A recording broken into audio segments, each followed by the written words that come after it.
Hey everyone, welcome back to my channel. Hope you guys are doing okay. Today's video is going to be about my question and answer at the US Embassy, like my interview process, like everything that happened to me. Yes, if you've noticed on this channel, like for the past week or so, like consistently, I've been talking about the DV lottery because I got to the States through the DV lottery. So, yes, I'm going to be talking about and in most of the stories, in most of the videos, you've noticed that it's mostly embedded with my own story. So, yes, today, I'll be telling you about my own personal experience at the US Embassy in Yaoundé. But if you have not subscribed yet, please rush right now. You hit on that subscription button, you hit on that notification bell, so whenever I upload the video, you will be the first to know. Guys, thank you guys so much for the love. Thank you guys for the support. So today's video is going to be about my interview question and answers, but this is also going to be a story time. So guys, I left Bamenda. I don't remember when. I cannot really remember the date, but I left on a Wednesday night. I traveled to Yaoundé, which is the capital city of Cameroon. So I traveled by night and I got to Yaoundé, I think by 4 in the morning.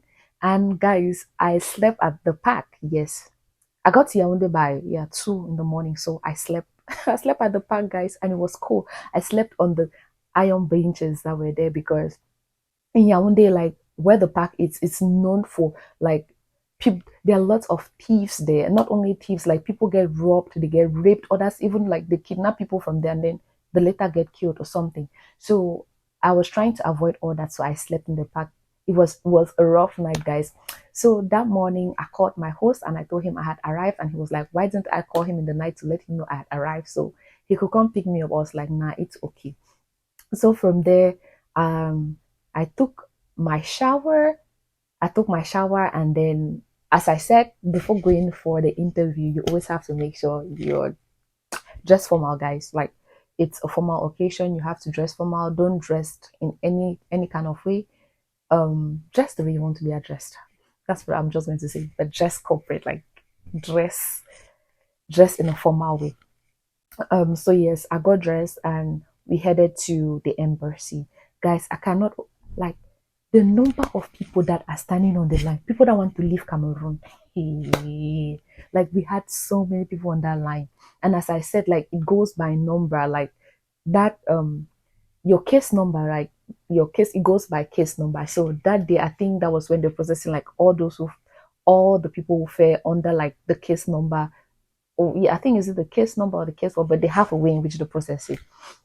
So I'm guessing that's why they had so many people there. So many people there, and then it could also be probably like they're coming either applying for like student visas for, like whatever reason. But all I can just say, like, bottom line is there were so many people at the US embassy. So the first thing when we got there was we had to keep our phones. We had to our phones had to be kept in a room, like it's an office. You have to keep your phones there. They do the security check, make sure that everything you have on yourself. I mean, make sure you don't have anything, you're not carrying anything harmful, anything illegal, and you keep your phone out. The only thing you carry into the embassy is your phone that has like all of your documents in there.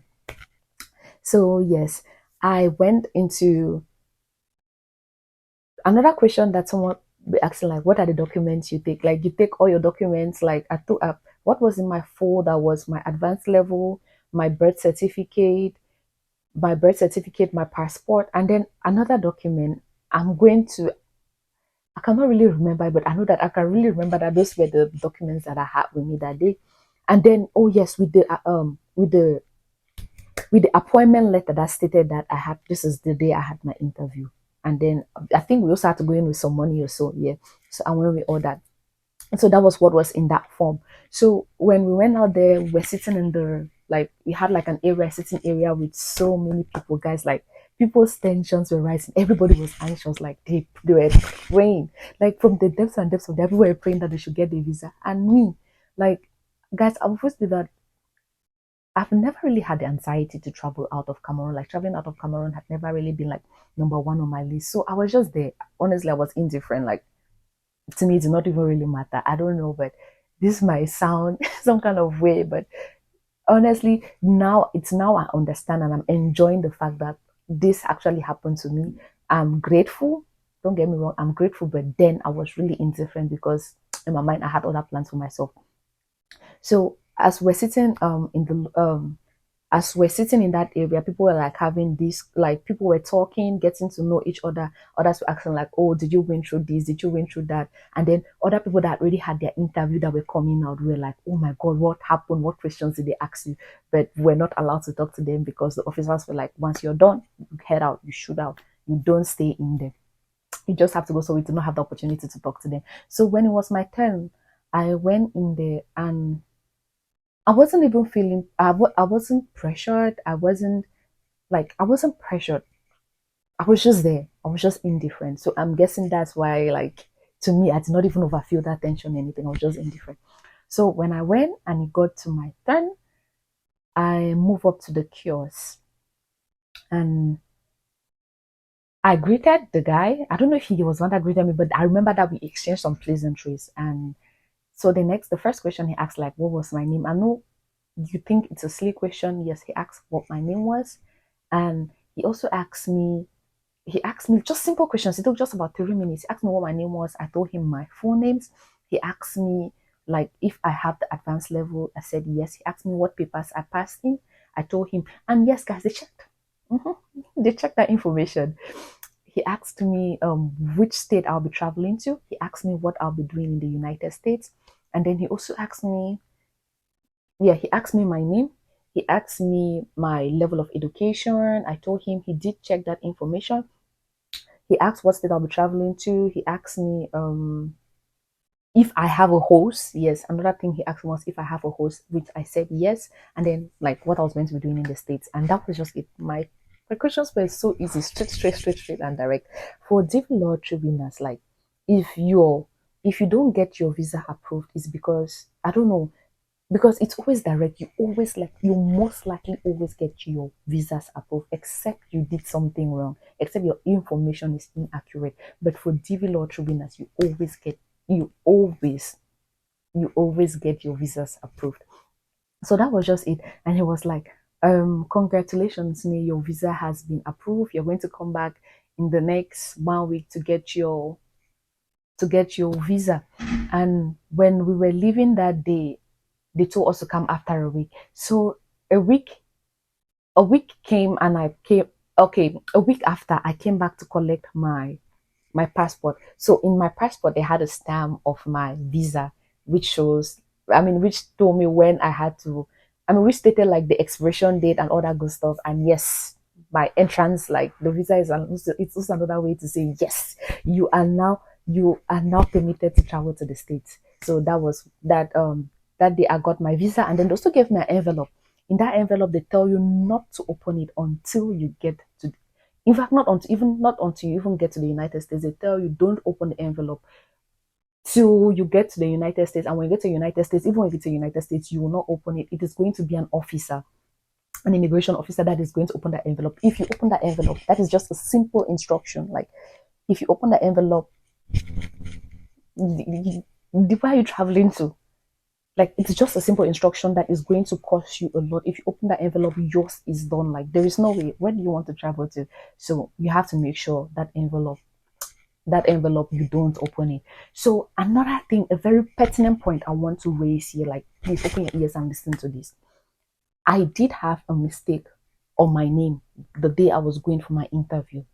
But do you know, I was I don't know if I was so naive, so stupid, or so dumb. I asked the wrong people questions. That mistake on my name cost me a lot, yes, because I had a mistake on my name. There was an E at the end of my name, which was not supposed to be there. I was supposed to tell the immigration officer when I went for my interview, but I did not.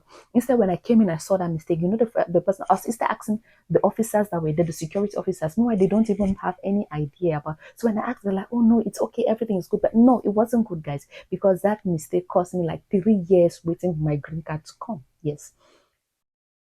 Please, guys, if you have a mistake, if you see any mistake, please make sure you let the immigration officer know. Like the immigration officer, the person that is to interview you, make sure you let them know.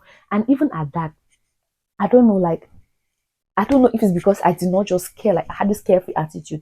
Because even at that, when I came to collect my passport, that mistake was still it was still on my visa. And yeah, do you know what? I did not even ask like the officers or to even tell them that okay, fine, this mistake is on my passport. No, no, no, I did not ask them. I left them and I was asking my other and I was asking the other people that we were together that had their passports as well. So like that information is not information that definitely they knew. Like there was nothing, there was no way they could help me because both of us, all of us there were in the same boat. Like we all came to get our passports. Like they have no idea. They don't work in the immigration office. So that was my mistake that cost me a lot. So and if with that, when I got to the States, it really messed me up because like my name does not match with the name on all my documents, which is a problem here because if your name does not match with if your name if it's not word to word with what you have on all your documents, it is not you. So that thing messed me up. I had to reapply for a new green card because the first one, my name there my name there was misspelled. So that's why I just want to tell you that if you find any mistakes, please speak up. Ask the right people. Go to the right people. Don't talk the person that is interviewing you. Ask them. Tell them. You get. Don't ask the wrong people questions.